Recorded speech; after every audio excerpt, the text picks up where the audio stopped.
नमस्कार. आजच्या पॉडकास्टमध्ये आपण फायनान्शियल लिटरसी आणि फायनान्स या विषयामध्ये आपण बेसिक गरजा कसं शिकू शकतो आणि तिथून ॲनालिटिक्सकडे म्हणजे डिसिजन मेकिंगकडे कसं येऊ शकतो त्याच्याबद्दल बोलणार आहोत. आज आपल्याकडे संध्या देशपांडे आल्या आहेत. नमस्कार संध्या. नमस्कार. कशी आहेस? मी अगदी छान आहे. तू कसा आहेस? एकदम छान. संध्या देशपांडे ह्या गेले 32 वर्ष मुलांना आणि अनेक लोकांना ह्या फायनान्शियल क्षेत्रामध्ये आणायला मदत करतात. त्यातील 18पेक्षा जास्त वर्ष ते बँकांशी संलग्न आहेत आणि बँकांवरती डायरेक्टरसुद्धा आहेत. तर आज आपण मनमोकळ्या गप्पा मारणार आहोत संध्याबरोबर. संध्या, खूप छान वाटलं तू आज इथं आलीस. मलाही खूप छान वाटलं, कारण तू जो विषय घेतलायस तो इतका आत्ताच्या पिढीला किंवा सगळ्यांनाच एक बॅकबोन असल्यासारखा विषय आहे. त्यामुळे मलाही खूप आनंद झाला की हा विषय फायनान्शियल लिटरसी हा अत्यंत महत्त्वाचा, सगळ्यांनाच असा उपयुक्त विषय आहे. आणि थोडीफार भीती पण वाटते लोकांना, तर ती आज जरा भीती घालवायचा प्रयत्न करू. मला ॲक्च्युली असं वाटतं की ह्या फील्डमध्ये साधारण लोक MCOMमुळे किंवा BCOMमुळे किंवा त्याही आधी 11वी 12वी कॉमर्समुळे लोक या फील्डकडे येतात.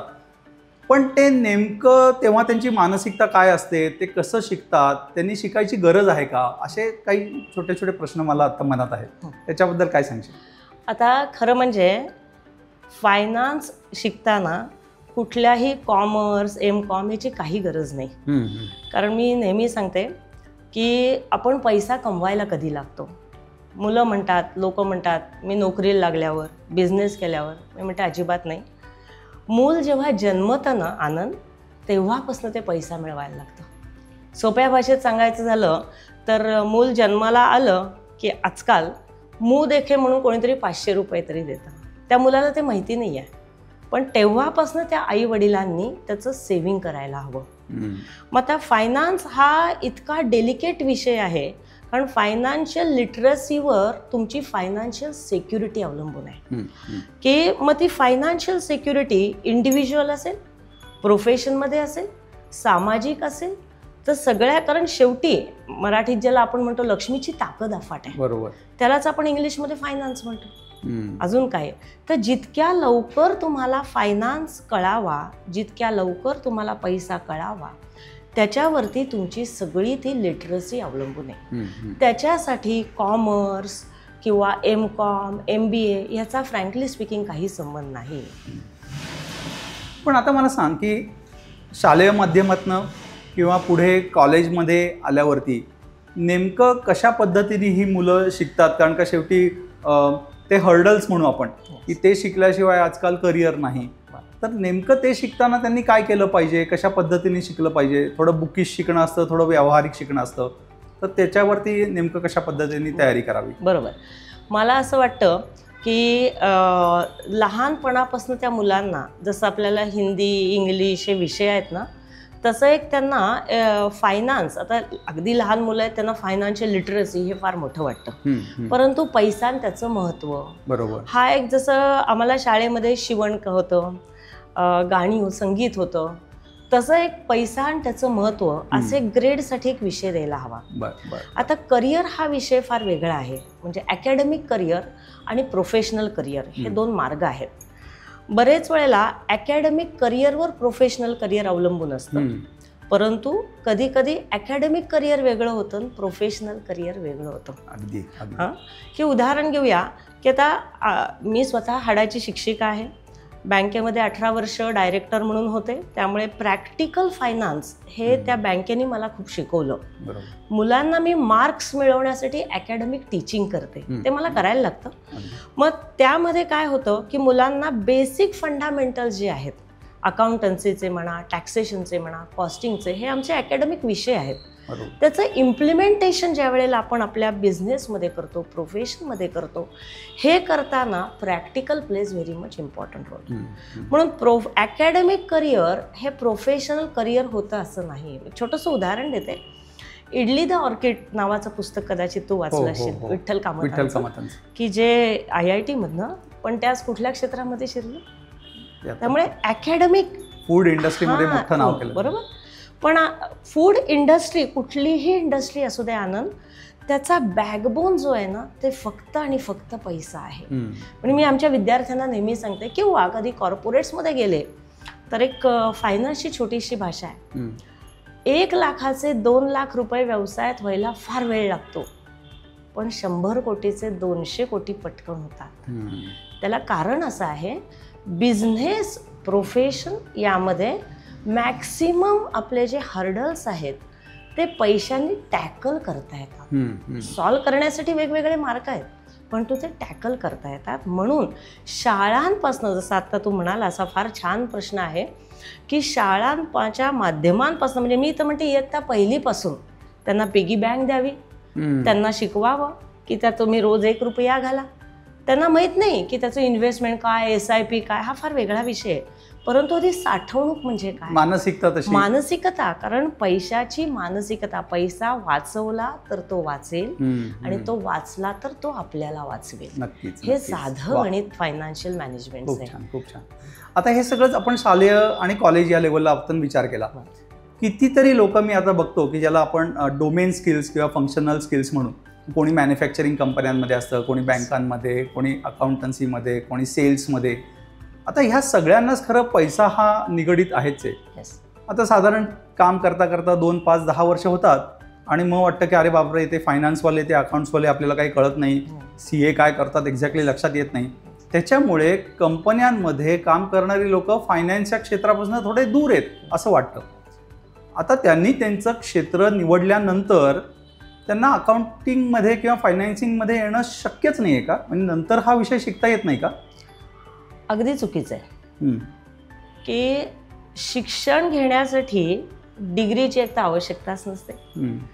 डिग्री ही तुम्हाला तुमच्या CV मध्ये लिहिण्यासाठी आहे. फायनान्स, अकाउंट्स, टॅक्सेशन हे तुम्ही कधीही त्याचं नॉलेज घेऊ शकता. त्याच्यासाठी तुम्हाला कॉमर्सलाच जायला पाहिजे, त्याच्यासाठी तुम्हाला MCOM, MBA इन फायनान्स व्हायला पाहिजे, अजिबात नाही. जसं आत्ता सांगितलं की अकॅडमिकमध्ये असल्यामुळे त्यांना ती थोडी तोंड ओळख होते. परंतु आता जसं सांगितलं की फायनान्सबद्दल फिअर आहे आणि ते अरे अगदी खरं आहे. म्हणजे इतकी लोक फायनान्स म्हणली की घाबरतात. एक छोटंसं उदाहरण देते. मी बऱ्याच वेळेला विचारते, IT रिटर्न भरला का? नाही मॅडम, आम्हाला टॅक्स भरायला लागतो. मला फार वाईट वाटतं. मी म्हणते अरे राजा, IT रिटर्न आणि टॅक्स भरणं हे फार वेगळी गोष्ट आहे. म्हणजे 1-2 वर्ष अशी होती आनंद की काही कारणास्तव माझा महिन्याचा इन्कम 0 होता, तरी मी नील IT रिटर्न भरलं. त्याचा पुढे मला फायदा खूप झाला. त्याला कारण असं आहे की जो गव्हर्नमेंटशी लॉयल तो सगळ्यांशी लॉयल. बरोबर. ही छोटी गोष्ट आहे आणि खूप महत्त्वाची गोष्ट आहे. मग मुलांना किंवा कॉर्पोरेट्समध्ये सांगते की तुम्ही मग इतके घाबरता, टॅक्स, फायनान्शियल मॅनेजमेंट, मग कॉस्ट ॲनालिसिस, ते नको. मग ते काय करतात, आपल्या बिझनेसच्या फाईल्स सगळ्या CA कडे देतात. बरोबर. मी माफी मागून बोलते कारण मी स्वतः कॉमर्स क्षेत्रातली आहे. म्हणजे मला कुठल्याही चार्टर्ड अकाउंटंटला दुखवायचं नाही, कारण माझंही सगळं अकाउंट माझाच विद्यार्थी आहे की तो कॉमर्स आणि CA आहे, तोच सगळं बघतो. परंतु बरेच वेळेला असं होतं की त्यांना ते आपल्या सगळ्या बिझनेसचं फायनान्स त्यांच्या हातात सांगून टाकतात. बरोबर. आणि मग ते जे म्हणतात त्याला हो हो करतात. बरोबर आहे. CA सगळे चांगलाच सल्ला देतात, त्याच्याबद्दल मला माहित काही म्हणायची नाही, पण माहिती पाहिजे. मी नेहमी म्हणते की तुम्ही कन्सल्टंटला कुठली फी देता, त्याला ज्ञान आहे त्याच्याही पेक्षा तुम्ही अज्ञान आहात, त्याची फी जास्त आहे. त्याला ज्ञान आहे, बरोबर आहे, म्हणजे आय रिस्पेक्ट, बट स्टील तुम्हाला जे अज्ञान आहे ना त्याची फी जास्त असते.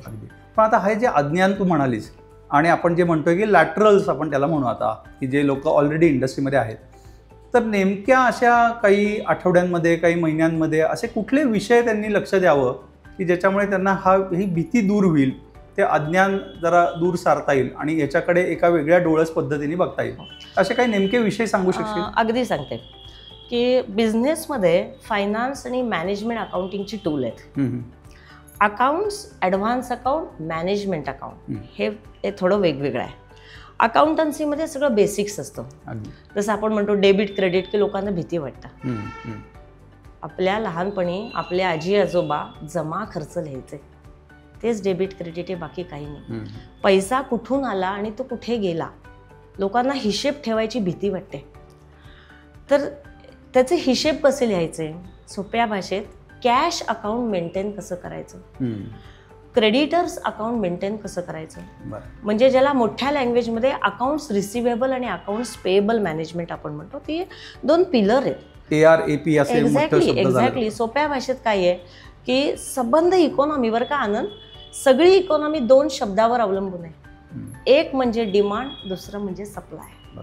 कुठलंही क्षेत्र घेतो, डिमांड आणि सप्लाय, पैशाचा डिमांड, प्रोडक्टचा डिमांड, पैशाचा सप्लाय, प्रोडक्टचा सप्लाय, माणसांचा डिमांड, माणसांचा सप्लाय, ज्याला लेबर डिमांड, लेबर सप्लाय म्हणतो, कन्झ्युमरचा प्रोडक्ट डिमांड, मॅन्युफॅक्चररचा product supply. The whole economy is only depend on this 2 things like that. त्याच्याच वरती मग अगदी एका महिन्याच्या फायनान्शियल लिटरसीच्या कोर्समध्ये सुद्धा तुम्ही सगळ्या तुमच्या बिझनेसच्या मेन गोष्टी शिकू शकता. म्हणजे त्यात काय आहे, अकाउंट्स, मॅनेजमेंट अकाउंट, टॅक्सेशन आणि फायनान्सचे डिसिजन, हे सगळा फ्रेमवर्क जो आहे ना, ते म्हणजे फायनान्शियल मॅनेजमेंट आहे. अकॅडमिकमध्ये आम्ही काही टॉपिक शिकवतो, प्रॅक्टिकलमध्ये ते फार टॉपिक्स नसतात. प्रॅक्टिकलमध्ये फक्त जमा खर्च, टॅक्सेशन, कॉस्टिंग, त्याचे घ्यायला लागणारे डिसिजन्स, ते तुमची मॅन्युफॅक्चरिंग कंपनीला inventory plays very much important role. मग त्याच्यामध्ये तुमचं कॅपिटल किती ब्लॉक झालंय, तुम्हाला रिटर्न ऑन इन्व्हेस्टमेंट किती मिळतोय, किती मिळवायला पाहिजे, अशा छोट्या छोट्या गोष्टी आहेत की त्याला तुम्ही अकॅडमिक शिकायची काहीही गरज नाही. त्याचे आम्ही काही कोर्सेस काढलेले आहेत, की काही टूल्स तुला सांगते. रेशो ॲनालिसिस नावाचं उत्तम टूल आहे. हा प्रत्येक ह्याला येते. मग ती सर्व्हिस इंडस्ट्री असू दे, आता तुझी सर्व्हिस इंडस्ट्री आहे बरोबर, माझी सर्व्हिस इंडस्ट्री आहे, तर या रेशो ॲनालिसिस हे इतकं उत्तम टूल आहे. म्हणजे छोटंसं उदाहरण आहे की तू फिजिकली खूप फिट आहेस, बिकॉज आय नो. कारण आताच तू बेस कॅम्पला चालला आहेस आणि मला सगळा तुझा प्रवास माहिती आहे फिटनेसचा. तर तसं आपला बिझनेस पण फायनान्शियली फिट पाहिजे. अगदी बरोबर की आताच तू बेस कॅम्पला चालला आहेस, तर त्याच्या आधी तू बऱ्याच चालण्याची प्रॅक्टिस असते, सायकलिंगची प्रॅक्टिस असते बरोबर. तर आता बरेच वेळेला असं होतं की 5व्या मजल्यावरती आहे ऑफिस कोणाचं, नेमकी लिफ्ट बंद आहे. लोक म्हणतात आई गो आता 5 मजले चढायचे. हां, मग 5वा मजला चढल्यावर त्यांना दम लागायला लागतो, दिसताना फिट दिसतो, कधी कधी धाप लागते. मग डॉक्टर तुम्हाला म्हणतात की आता तू काय कर, तुझं सगळं चेकअप कर. त्या चेकअपमध्ये काही सापडत नाही, तरी दम लागतंय. डॉक्टर म्हणतात CT स्कॅन कर. त्यामध्ये एक छोटासा ब्लडचा क्लॉट अख्खं शरीर रुईन करतं ना, तसा मोठ्या ऑर्गनायझेशन्समध्ये छोटासा फायनान्सचा leakage that ruin the whole organisation. मग त्यासाठी रेशो ॲनालिसिस हे आपल्या बॉडी स्कॅनिंग सारखं तुमच्या संबंध बिझनेसचं फायनान्सचं स्कॅनिंग आहे. आणि हे मोठमोठे जे इंडस्ट्रियलिस्ट आहेत ते दर 2-2, 3-3 महिन्यांनी रेशो ॲनालिसिस करतात. आणि मी सगळ्यांना सजेस्ट करते, तुम्ही पर्सनल फायनान्सचं पण रेशो ॲनालिसिस करा, तुम्ही तुमच्या बिझनेसचं फायनान्सचं ॲनालिसिस करा, की मोठं भगदाड पडण्या, हार्ट अटॅक येण्याची गरज नाही आहे. बरोबर आहे. बरोबर. तर त्याच्या आधी तुम्ही स्वतःला क्युअर करा ना. मग तसं तुम्ही तुमची फायनान्सची फिटनेस ही हिशेब ठेवून मेंटेन करून, डिसिजन मेकिंग हा फार महत्त्वाचं आहे. ते लोक हिशेब ठेवायला घाबरतात, तो अत्यंत चुकीचा आहे. तर ह्याच्यासाठी ही टूल फार महत्त्वाची आहे. त्याच्यासाठी कॉमर्स बॅकग्राऊंड लागत नाही. खूप छान माहिती सांगितलीस. पण ते 2 मला गोष्टी जाणवल्या आता, की एक म्हणजे तो विषय शिकणं आणि त्याचं रेकॉर्डिंग करणं. म्हणजे ज्याला आम्ही आता आमच्या डिसिजन मेकिंग किंवा डेटा ॲनालिटिक्स इंडस्ट्रीमध्ये किंवा IT इंडस्ट्रीमध्ये एकाला रेकॉर्ड किंवा ट्रान्झॅक्शन हे रेकॉर्ड झाले पाहिजेत असं आपण म्हणतो. आम्ही त्याला ट्रान्झॅक्शनल सिस्टीम असं म्हणतो. म्हणजे फायनान्स असेल किंवा इन्व्हेंटरी असेल किंवा सेल्स असेल, याचे रेकॉर्ड हे झालेच पाहिजे. ते जर झाले नाहीत तर रेशो ॲनालिसिस जसं तू उदाहरण दिलंस ते कसं होईल, तर त्या विषयाला आम्ही ॲनालिटिकल सिस्टीम्स असं म्हणतो. पण आता हे दोन्ही विषय मला अत्यंत सुंदर तू माहिती सांगितलीस आता. पण आता एक तर आपल्याला हे सगळं ट्रान्झॅक्शन रेकॉर्डिंग शिकता येणार आहे, याचं आत्ताच मला खूप छान वाटलं ही माहिती ऐकून. पण ते जसे जसे करिअरमध्ये वर जातील तेव्हा रेशो ॲनालिसिस जसं 2दा-3दा महिन्यातनं किंवा वर्षातनं 1दा-2दा करून घ्यावं असं जे तू म्हणालीस, ह्या ॲनालिटिकल सिस्टीम्स असं सांगतात की तुम्ही रोजच्या रोज हे ॲनालिसिस करू शकता.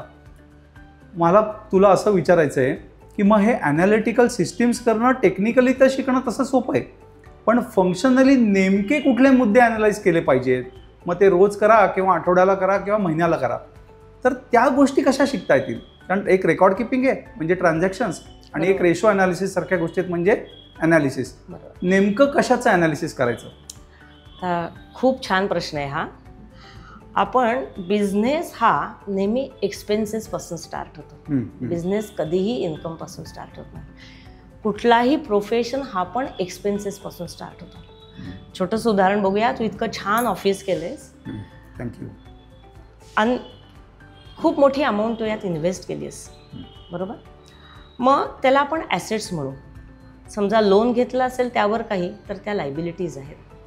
तर आपल्या बिझनेसच्या ॲसेट्स आणि लायबिलिटीज किती आहेत, आपल्याला येणी आणि देणी किती आहेत, तर याचे खूप महत्त्वाचे रेशोज आहेत की ज्याला इन्व्हेस्टमेंटचे रेशोज म्हणतात, ज्याला उदाहरणार्थ रिटर्न ऑन इन्व्हेस्टमेंट अत्यंत महत्त्वाचा रेशो आहे, ROI म्हणतो.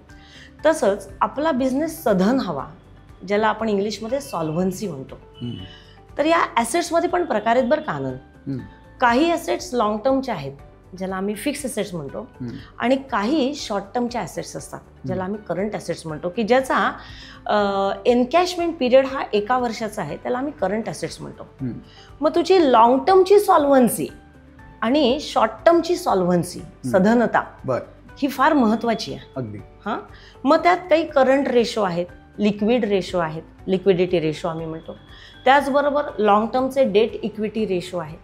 प्रॉफिटेबिलिटी रेशो फार महत्त्वाचे आहेत, gross profit, net profit ratio. पण त्याचबरोबर एक्सपेन्सेस रेशो पण महत्त्वाचे आहेत, की बिझनेसला खर्च किती करायचा आहे आणि तो कुठे करायचा आहे. हे तुझ्या डेटा ॲनालिटिक्समधनं लोकांना फार छान समजणार आहे की खर्च करतो माणूस, पण तो कुठे करायचा आहे. म्हणजे बरेच वेळेला असं माझ्या अनुभवात येतं, जाहिरातीसाठी लोक बजेट ठेवतात आणि सो मेनी करोड्स, मोठमोठे लोक करोड्स ठेवतात, त्या प्रमाणामध्ये त्यांना तेवढा रेव्हेन्यू मिळत नाही.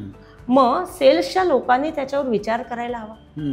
जाहिरात चुकली आहे का, वेळ चुकली आहे का, टार्गेट ग्रुप चुकला आहे का, लोकेशन चुकलं आहे का, एन नंबर ऑफ थिंग्स असतात. तर ह्या ज्या आहेत, sales to advertisement ratio, income to expenses ratio, याच्यावरनं ह्याला तुझं डेटा ॲनालिटिक्स फार मदत करेल की ह्याच्यावरनं फ्युचरला त्यांना ज्या चुका अगोदर झाल्या आहेत त्या चुका व्हायला नकोत. म्हणून हे महत्त्वाचे काही रेशोज आहेत की जे प्रत्येकाने केलेच पाहिजेत. अतिशय सुंदर माहिती आहे. आता मला डेटा ॲनालिटिक्स हा विषय तर आता गेले 30 वर्ष त्यात मी कामच करतोय, पण हे वेगळं फंक्शनल नॉलेज आहे ना, त्याशिवाय हे होऊ शकत नाही. बरोबर. म्हणजे मी नेहमी म्हणतो की IT is a enabler to business. Business नसेल तर IT काही करू शकत नाही, किंवा जसं फंक्शनल स्किल्स किंवा डोमेन स्किल्सच नसतील तर ॲनालिसिस होऊ शकत नाही. पण आता जेव्हा तुम्ही 5-5 वर्ष 10-10 वर्ष खरं तर अविरत आपलं शिक्षण चालू असतं, पण ज्याला या फील्डमध्ये यायचं आहे तो असे समजा त्यांनी ठरवून 1-2 महिने दिले, 3 महिने दिले, तर फायनान्स या क्षेत्रामधल्या ह्या ज्या सगळ्या सुंदर गोष्टी तू सांगतेस त्या शिकणं शक्य आहे का, किंवा त्याची सुरुवात करणं शक्य आहे का? महत्त्वाच्या गोष्टी 2 महिन्यामध्ये 100% शिकून होतात, प्रॅक्टिकल. कारण अकॅडमिकमध्ये, म्हणजे माफी मागून बोलते, आपल्या इथली शिक्षण पद्धती जी आहे ना ती खूप थेरॉटिकल आहे. बरेचसे विषय असे आहेत की ज्याचा आयुष्यामध्ये पुढे खरोखरी काही उपयोग होत नाही, काही उपयोग होत नाही. पण ते तेवढे विषय आहेत आम्ही अकॅडमिकली शिकवतो. म्हणजे टीचिंग आणि एज्युकेशन यामध्ये 2 डोळ्या इतकं अंतर आहे. जेव्हा स्टुडंटला च्या समोर उभी राहते, आय टीच देम, मला त्यांना एज्युकेट करायचं आहे खरं म्हणजे, पण मला नाईलाजानं टीच करायला लागतं. पण जेव्हा कॉर्पोरेटमध्ये मी जाते किंवा बिझनेसच्या लोकांचं लेक्चर घेते किंवा होममेकरचं सुद्धा लेक्चर घेते, तेव्हा त्यांना एज्युकेट करते. आणि एज्युकेशनसाठी ना हे असे 3-3 वर्षाचा डिप्लोमाची वगैरे काहीही गरज नाही. 2 महिने 2.5 महिने, कारण टॅक्स समजायला हवं, आपल्याकडे टॅक्समध्ये डायरेक्ट टॅक्स, इनडायरेक्ट टॅक्स आहे. इनडायरेक्ट टॅक्स आता मोदीजींनी फार चांगलं केलं आहे, 1 नेशन 1 टॅक्स GST. लोकांनी त्याचा फार बोभाटा केला आहे, नॉलेज नसताना बोभाटा केला आहे. इन्कम टॅक्स आहे काय रे? 5 हेड आहेत फक्त हिंदुस्थानात. Income from salary, income from house property, income from business profession, income from capital gain, income from other sources. हे एका महिन्यात शिकून होतं. बरं. हां, त्याला मग इन्व्हेस्टमेंट फार महत्त्वाचा गोष्ट आहे. जसं बिझनेसमध्ये ही इन्व्हेस्टमेंट आहे, तशी पर्सनल इन्व्हेस्टमेंट आहे. मग ते लोकांना माहितीच नाही आहे की त्याला आमच्या टेक्निकल लँग्वेजमध्ये सेक्शन 80C ते 80U पर्यंतची काही डिडक्शन्स आहेत. ती एकदा शिकली की लगेच ते टॅक्सेशन पूर्णपणे कळतं. इतकं ते अवघड नाही आहे. तसंच अकाउंटन्सीचे बेसिक काय काय तुम्हाला शिकवायचं आहे. तुम्ही कॅशबुक मेंटेन केलं पाहिजे, जर्नल मेंटेन केलं पाहिजे, कारण कॅश लिक्विडिटी मेंटेनन्स हा फार महत्त्वाचा मुद्दा आहे. बरोबर. कारण कॅश आणि लिक्विड हे एकमेव संबंध जगात ॲसेट अशी आहे की जिला ओन पर्चेसिंग पॉवर फक्त तिला आहे. जीपे वगैरे हे सगळे डिव्हाइस आहेत, हे फक्त मार्ग आहेत. जीपे करायला माझ्या बँकेत पैसे तर पाहिजेत ना. मग ह्यासाठी सगळ्यात महत्त्वाचं आता तू म्हणालास की ट्रान्झॅक्शन्स जे आहेत तर ती जर नसतीलच तर आम्ही काय करणार? रेकॉर्डिंग झालंच पाहिजे. रेकॉर्डिंग त्यासाठी ना लोकांना आधी त्याची शिस्त म्हणजे फायनान्सची डिसिप्लिन लागणं फार महत्त्वाचं आहे. जसं आता मी सांगितलं, जेवण खाणं आणि सात्विक खाणं यात फरक आहे ना. बरोबर. तर सात्विक म्हणजे काय? तर ती डिसिप्लिन पाहिजे आपल्याला. तसं रेकॉर्ड किपिंगची डिसिप्लिन पाहिजे, बँकिंगची डिसिप्लिन पाहिजे. म्हणजे मध्यंतरी मी एका कंपनीत गेले होते, त्यांनी सांगितलं मॅडम काय आहे ना, बरेचसे आमचे कॅश ट्रान्झॅक्शन रेकॉर्डच झालं नाही. म्हटलं म्हणजे काय झालं? छोटंसं उदाहरण देते. यांच्याकडनं मला 10,000 रुपये येणार, त्यांनी दिले, मी तुला 10,000 देणार. तुम्ही म्हटलं असं करा, तुम्हीच आनंदला भेटा 10,000 देऊन टाका ना. मग माझा इनफ्लोही कळला नाही, माझा आउटफ्लोही कळला नाही. आज तुला गंमत सांगते की मी मॅक्सिमम ट्रान्झॅक्शन्स ही चेकनी करते आजही. आणि कॅशमध्ये विद्यार्थी फी देतात, पहिल्यांदा ती बँकेत भरते आणि मग त्यातनं मग हवं असेल तर काढते. तुला सगळं रेकॉर्डिंग हे पाहिजेच आहे. कारण शेवटी समजा तुम्हाला तुमची ताकद कळण्यासाठी, फायनान्सची ताकद कळण्यासाठी किंवा बँकांमध्ये तू किती चांगला आहेस रे स्वभावाने, तुला किती बुद्धी आहे, यावर पैसे लोन नाही मिळत किंवा ताकद कळत नाही. शेवटी बिझनेसमध्ये कागद बोलतो. बरोबर, कागद बोलतो. आणि त्याच्यासाठी रेकॉर्ड किपिंग, तुमची बँकिंगची तुम्हाला चांगली सवय पाहिजे. पैसे आल्यानंतर पहिले ते बँकेत गेले पाहिजे, बँकेशी ऑनेस्ट पाहिजे. तुम्ही वेळेमध्ये ॲडव्हान्स टॅक्स भरला पाहिजे, तुम्ही वेळेमध्ये इन्कम टॅक्स भरला पाहिजे, तुम्ही वेळेमध्ये रिटर्न फाईल केले पाहिजे, तुम्ही वेळेमध्ये GST हा इनडायरेक्ट टॅक्स आहे खरं, लोकांकडनं आल्यानंतर का भरत नाही तुम्ही? मला असं वाटतंय गप्पातून आता इतके छान त्यातले विषय सांगतेस. एक्झॅक्टली. आणि ते शिकणंही शक्य आहे, तेही मला तेवढंच कळतंय. खरं तर ह्या प्रत्येक विषयावरती मला या गप्पात थांबूच नाही असं वाटतंय, पण मला हेही लक्षात येते की कदाचित यातल्या प्रत्येक विषयावरती एक वेगळं पॉडकास्ट आपल्याला घ्यायला लागेल. अगदी. पण आता आपल्याला हे जे आपण सगळं शिकतोय आणि ते शिकता येणार आहे, ह्यांनीच एक कॉन्फिडन्स वाढलाय. मला सर्व ॲनालिटिक्समध्ये येणाऱ्या लोकांना असं सांगावं असं वाटतं की हे शिका, ॲनालिटिक्स शिका. आणि फंक्शनल ॲनालिटिक्समध्ये तुम्ही कुठल्याही फील्डमध्ये असाल, IT मध्ये काही कामच केलेलं नसलं तरीसुद्धा डेटा ॲनालिटिक्समध्ये म्हणजे थोडक्यात डिसिजन मेकिंगमध्ये तुम्हाला येणं अगदी शक्य आहे. पण मला एक शेवटचा प्रश्न, म्हणजे आपण आता शेवटाकडे चाललो आहे मुलाखतीच्या, आणि ह्याच्यामध्ये जे भीती हा जो पार्ट आहे ना, की आता हे सगळं शिकायचं आहे, आता तर शिकता येणार आहे हे कळलं आहे, कारण तू एवढी माहिती सांगतेस आणि ते मला कळतं आहे की असं वाटतंय मला ह्याच्यात येता येणार आहे. पण ह्याच्यामध्ये थोडी डिसिप्लिन, थोडं त्याची आवड लावणं, थोडं सातत्य आणणं हे कसं करायचं? कारण का शाळेमध्ये कसं असतं की अभ्यास करा, परीक्षा द्या, पुढे जा. पण आता हे तर स्वतःहून स्वेच्छेने करायची गोष्ट आहे. तर ह्याच्यात नेमके कुठले गुण मुलांनी ठेवले पाहिजेत की जे त्यांना हे शिकता येईल, पर्यायाने डेटा ॲनालिटिक्समध्ये येता येईल आणि त्यामुळे त्यांना एम्प्लॉयबल नोकरी मिळू शकते? हे सगळं आपण कसं साधायचं? कुठले गुण त्याच्यासाठी असावे? आता सांगते. त्याच्यासाठीच आपण लिटरसी हा कन्सेप्ट आपण घेतला आहे. कुठलं पण प्रोडक्ट हे लोकांना इंट्रोड्यूस केल्याशिवाय माहीत होत नाही. प्रोडक्ट इंट्रोड्यूस करणं त्याला आपण मार्केटिंग म्हणतो.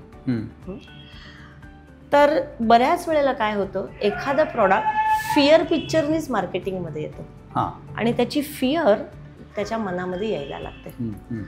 तर जसं अगदी छोटंसं उदाहरण देते की कॉम्प्युटरबद्दल किंवा या डेटा ॲनालिटिक्सबद्दल मला खूप भीती होती. पण आता आपण बोलतोय किंवा मी काही एपिसोड तुझे पाहिले, त्यानंतर मलाच इच्छा झाली की आपण हे ॲनालिटिक्स केलं पाहिजे आणि ते आपल्या लाईफमध्ये इम्प्लिमेंट केलं पाहिजे. म्हणजे दो आय एम फायनान्स पर्सन, पण ते डेटा ॲनालिटिक्स हे सगळ्यांना शिस्त कशी लावली जाईल आणि आणि ती भीती या गोष्टींनीच ती जाणार आहे. कुठली पण भीती ही नॉलेजमुळे जाते आणि नॉलेज गेन करणं ही वृत्ती असायला लागते. सगळ्यात महत्त्वाचं की लहान मुलांना बघ, एक छोटंसं उदाहरण देते. आई वडील बुवा आहे सांगतात. तो बुवा कधी पाहिला नाही आहे, पण त्याची उगाचच फिअर पिक्चर करतात. हां, किंवा बाबा येतील आणि मारतील. ते बाबा बिचारे चांगले असतात, पण एक फिअर पिक्चर. आणि तसं ते फायनान्स आणि टॅक्सेशनचं झालं. नको नको नको. तर माझं सांगणं लोकांना एक आहे, जमा खर्च ही अत्यंत सोपी गोष्ट आहे. त्यांनी तुमचं आयुष्य सुकर आणि सुखकर होतं. किती पैशाचा हिशेब लागत नाही अशी या जगात गोष्ट नाही. त्याचं नॉलेज नसेल तर तो लावता येत नाही. त्याची शिस्त नसेल तर तो लावता येत नाही. तर ती शिस्त आणण्यासाठी त्याची तुम्ही हे एक त्याची काय म्हणूया आपण आवड निर्माण झाली पाहिजे. आणि ते सोपं आहे, त्यात काहीही अवघड नाही आहे. 500 रुपये समजा आपण मंडईमध्ये गेलो, 100 रुपये शिल्लक राहिले, तर मी आजही घरी आल्यावरती पाहते बटाटे किती मिळाले, कांदे किती, मी ते नोट डाऊन करते. याचा अर्थ काही माझ्याकडे पैसा आहे का नाही असं नाही आहे. म्हणजे हल्ली पेरेंट्स पॉकेट मनी खूप देतात मुलांना, आणि आईने जर विचारलं अरे तू कुठे पैसे खर्च केले, तर मुलांना राग येतो. मी सांगते हा राग नका आणून देऊ, ते तुमची काही तर उलट तुम्हाला ती चांगली शिस्त आहे. आणि जेवढ्या लवकर ती पैशाची शिस्त लागेल ना, लोकांना काय होतं की मुलगा 21-22 वर्षाचा झाला, मग आता बिझनेसला पैसे नाहीत, काय करू, मुलीचं लग्न काय करू. मी म्हणते मुलगा जन्मलं यावं तेव्हापासून ते कमवते. मी तर स्पष्ट सांगते, मुलांच्या वाढदिवसाला थोडीशी मी रुथलेस आहे त्या बाबतीत. वाढदिवसाला चक्क सांगा गिफ्ट देणार असाल तर कॅश द्या, खेळणी वगैरे देऊ नका. हां, ती कॅश त्या मुलाचं आयुष्य सुकर करणार आहे. आणि फायनान्शियलची शिस्त ही फक्त बिझनेसलाच पाहिजे असं नाही, कारण आपल्याकडे इन्शुरन्स मॅनेजमेंट फार आहे की ज्याचा अवेअरनेस नाही आहे. तर ही लहान मुलांपासून होम मेकर, बिझनेसची लोक, सॅलरीड, आणि ह्या सगळ्यांना मला असं वाटतं आहे तुझं हे जे बिझनेस ॲनालिटिक्सचे तू जी लिटरसी देतो आहेस, जे कोर्सेस घेतो आहेस, ते या सगळ्यांना अत्यंत उपयुक्त आहेत. मग आता सगळ्या सणांना आता लोक वाढदिवसाला आपल्याला अकाउंट्स रिसिवेबल म्हणून बघायला लागतील का? अगदी अगदी अगदी. आणि काय होईल माहिती आहे, अकाउंट्स रिसिवेबल बघितलं की आपलं अकाउंट्स पेएबल सुखकर होईल. आणि ह्यामध्ये म्हणजे मीच असं सांगेन की मला तुझं लेक्चर माझ्या क्लासमध्ये माझ्या विद्यार्थ्यांना बिझनेस ॲनालिटिक्स आणि फायनान्शियल लिटरसी हे दोघं संलग्न कोण आहेत, रेषीय जोडीतील, असं मला वाटतंय. की माझ्या विद्यार्थ्यांना किंवा माझी पेरेंट्सची मीट असते त्यांना की हे ॲनालिटिक्स डिसिजन घेणं, कारण डिसिजन फार महत्वाचं आहे. बरोबर. की किती उपयुक्त पडेल हे मला फार आवडेल. अतिशय सुंदर तू आज माहिती सांगितलेली आहेस. आणि मला मुख्य जी आपल्या सगळ्या व्ह्युअर्सला हे सांगायचं होतं की हे अवघड काम जरी वाटत असलं तरी त्या येण्याचे मार्ग हे तू सिद्ध केलेले आहेस गेले 32 वर्ष. आणि मी त्याहूनही आधी तुला ओळखतो की तू लोकांना कसं या विषयामध्ये आवड निर्माण केलेली आहेस.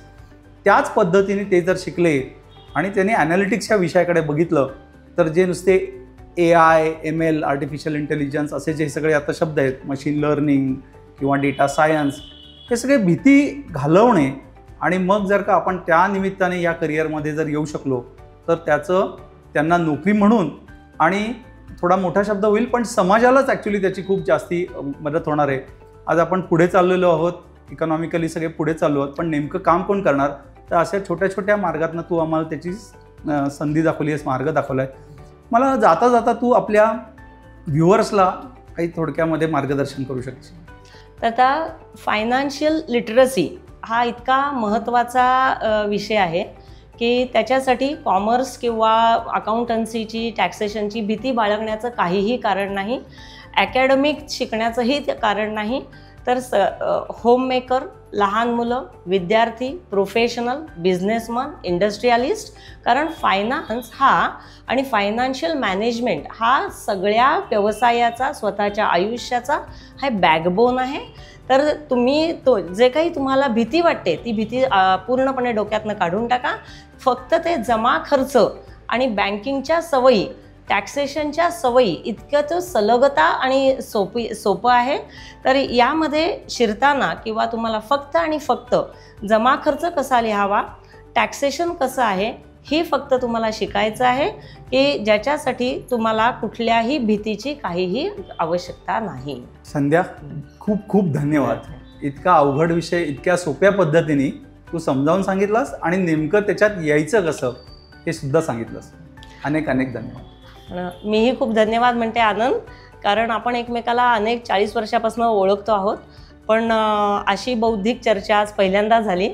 आणि तुझ्याही डेटा ॲनालिसिस आणि चा सगळा माझ्या विद्यार्थ्यांना आणि पेरेंट्सला नक्की उपयोग होईल एवढं मी बोलते. थँक्यू. नमस्कार. आज संध्या देशपांडे इथे आल्या आणि अगदी सुंदर साध्या पद्धतीमध्ये त्यांनी आपल्याला अज्ञानातून ज्ञानाकडे आणलं. आता आपल्याला फक्त कृती करायची आहे आणि ते म्हणजे फायनान्स हा विषय सहज शिकायचा आहे, अगदी आनंदाने शिकायचा आहे आणि ॲनालिटिक्स शिकून फायनान्शियल ग्राफ्स काढायचे आहेत आणि ते मॅनेजमेंटला दाखवून डिसिजन मेकिंगमध्ये आपल्याला एंट्री करायची आहे.